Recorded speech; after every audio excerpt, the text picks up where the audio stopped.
হরে কৃষ্ণ। আশা করি আপনারা সকলেই সুখ এবং শান্তিতে আছেন। আমিও ভালো আছি ভগবান শ্রীকৃষ্ণের কৃপায়। আবার আমি সেই আমার নতুন চ্যানেলে চলে এসেছি। চ্যানেলের নাম অবশ্যই আপনারা শুনেছেন, এর আগে বলেছি, রাধা কৃষ্ণ 9J, অর্থাৎ 9J, রাধা কৃষ্ণ 9J। এই চ্যানেলটাই সাবস্ক্রাইব করলেই আমার নিত্য নতুন সনাতন ধর্ম বিষয় এবং গীতা পাঠ যত কিছু আছে সব চলে যাবে আপনাদের কাছে। আপনারা কেবল সাবস্ক্রাইব করবেন, সাবস্ক্রাইব করে পাশে থাকবেন, নিত্য নতুন ভিডিও আপনারা পেয়ে যাবেন। তাহলে শুরু করি। আজকের বিষয়বস্তু হচ্ছে শান্তি পাওয়ার কৌশল।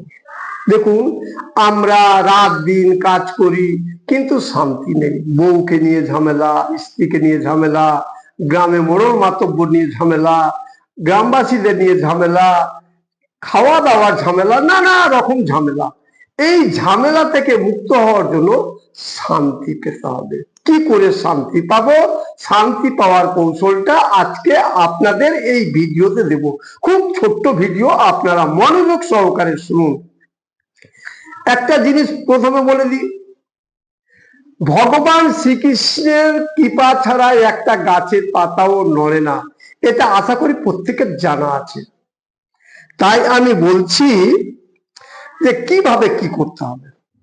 আপনারা সন্ধ্যার সময় ঘুমোলেন, যে যখনই পারেন ঘুমালেন, ঘুম থেকে উঠে বাসি বিছানায় আপনি আপনার ঠিক বিছানার আশেপাশে ভগবান স্বয়ং শ্রীকৃষ্ণ এবং রাধার মূর্তি রাখবেন। সেই রাধাকে এবং কৃষ্ণকে, রাধা কৃষ্ণকে আপনারা প্রণাম করবেন বাসি বিছানা থেকে। কি বলে?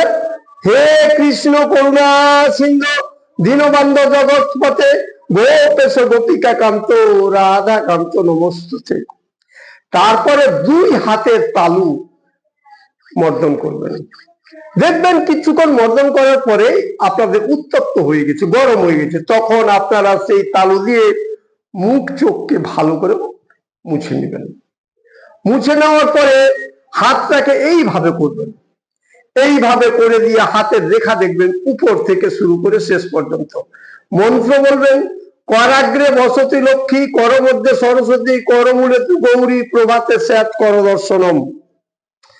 এই মন্ত্রের উদ্দেশ্য হচ্ছে করাগ্রে বসতি লক্ষ্মী, আমার এই হাতের রেখার উপরে লক্ষ্মী বসবাস করে। আমি যেখানেই থাকি না কেন খেতে পাবো, ভগবান শ্রীকৃষ্ণের কৃপায় আমি খেতে পাবো। আত্মীয় বাড়ি যাই, আমি যার বাড়ি যাই, আমি যেখানেই যাই না কেন, যে কোনো প্রকারে যেন তেন প্রকারে আমি খেতে পাবো।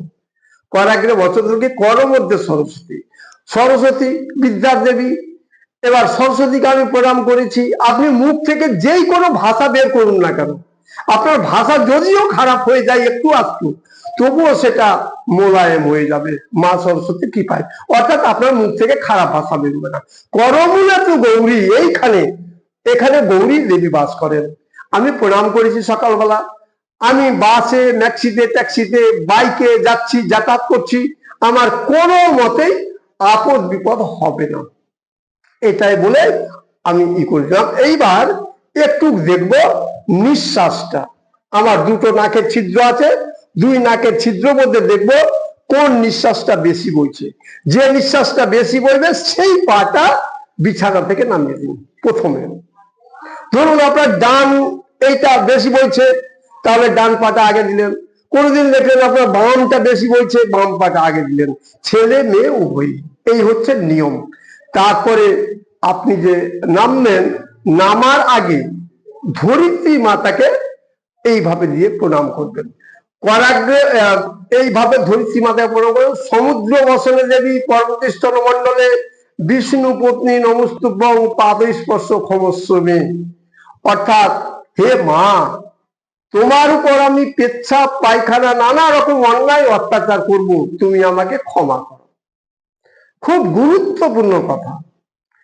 মায়ের উপর আমি পেচ্ছাপ পায়খানা অনেক কিছু করবো, ধরিত্রী মাতার উপর তাকে আমি প্রণাম করে নিলাম, ক্ষমা চেয়ে নিলাম, কোনো অসুবিধা হবে না।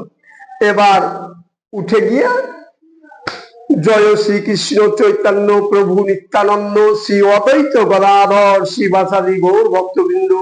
হরে কৃষ্ণ কৃষ্ণ কৃষ্ণ হরে হরে, হরে রাম রাম রাম হরে হরে।